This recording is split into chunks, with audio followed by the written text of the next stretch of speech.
राम राम किसान भाइयों, स्वागत है आप सभी का हमारे YouTube channel farmer help centre में। किसान भाइयों, आज की इस वीडियो में हम बात करने वाले हैं कि गेहूं की फसल में जो पिछले कई दिनों से बारिश हो रही है, कहीं पर हल्की कहीं पर ज़्यादा बारिश जो हुई है, ऐसे में हमारी गेहूं की फसल पर इस बारिश से क्या फ़र्क पड़ेगा, क्या क्या फ़ायदे मिलेंगे, क्या नुकसान भी हो सकता है, या फिर हमारी जो गेहूं की फसल है उसकी ग्रोथ में तो कोई दिक्कत नहीं आने वाली है इस पानी की वजह से। किन किन फसलों में जो बारिश हुई है उससे फ़ायदा मिला है या फिर नुकसान हुआ है, इसी के बारे में आज की इस वीडियो में हम बात करेंगे कि गेहूं की फसल में ज़्यादा बारिश होने के कारण हमारे किसान भाइयों के लिए अपनी फसल में देखभाल के रूप में क्या क्या करना पड़ेगा, क्या क्या उन्हें खादों का इस्तेमाल करना पड़ेगा, कहीं उनकी फसल में पीलापन की शिकायत ना आ जाए। ये सारी जानकारी आज की इस वीडियो में मिलने वाली है, तो कृपया वीडियो को पूरा देखें। साथ ही जो किसान भाई हमारे चैनल पर नए हैं तो कृपया चैनल को सब्सक्राइब करके घंटी वाले बटन को ज़रूर दबाएं, जिससे कि आने वाले समय में आपको कृषि संबंधित सभी जानकारी मिलती रहे। किसान भाइयों, पिछले कई दिनों से जो बारिश हुई है, कहीं पर ज़्यादा हुई है तो कहीं पर हल्की बारिश हुई है और जगह जगह पर ओले भी पड़े हैं। ऐसे में सरसों की फसल के लिए और आलू की फसल के लिए काफ़ी नुकसान भी हुआ है। किसान भाइयों की सरसों की जो फसल थी उसके फूल भी झड़े हैं ओलों के कारण। तो ऐसे में हम बात करने वाले हैं कि गेहूं की फसल में इस बारिश से क्या फ़ायदे मिलने वाले हैं, क्या नुकसान हो सकता है, ये जानकारी आपको आज की इस वीडियो में मिलेगी। किसान भाइयों, आपके लिए बता दें कि वैसे तो गेहूं की फसल में इस बारिश से कोई भी नुकसान नहीं हुआ है, लेकिन कुछ ज़रूरी कदम हैं जो हमारे किसान भाइयों को उठाने पड़ेंगे, जिससे कि आगे चल के उनकी फसल में कोई दिक्कत ना आए। तो किसान भाइयों, आपके लिए बता दें कि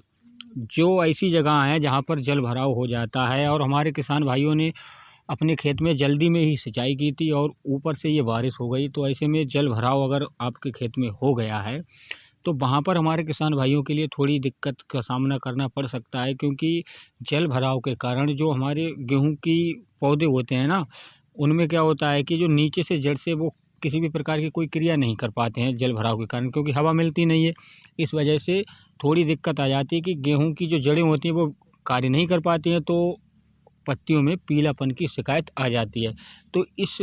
पीलापन की समस्या से हमारे किसान भाई कैसे बच सकते हैं, कौन कौन सी खादें उन्हें डालनी पड़ेंगी, आगे की वीडियो में हम बताने वाले हैं, तो वीडियो को देखते रहें।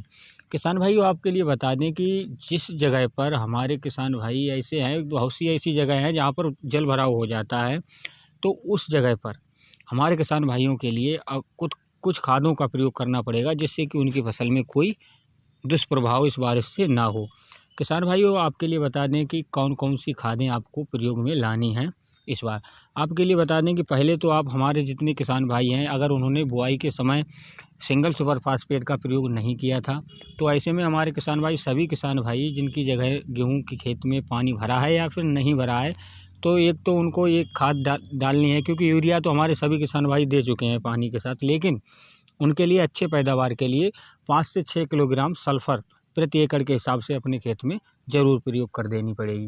किसान भाइयों, इसके अलावा आपको बता दें कि आप चाहे तो 20 किलोग्राम म्यूरेट ऑफ पोटाश का भी इस्तेमाल अपनी गेहूं की फसल में कर सकते हैं, क्योंकि किसान भाइयों ज़्यादा यूरिया के कारण हमारी फसल में रोग भी लग जाते हैं, इसलिए यूरिया का हमें अपनी फसल में ज़्यादा इस्तेमाल नहीं करना है। आप चाहे तो म्यूरेट ऑफ पोटाश को भी अपनी फसल में इस्तेमाल कर सकते हैं, जिससे कि आपकी फसल में कई प्रकार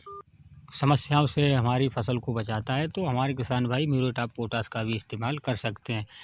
एक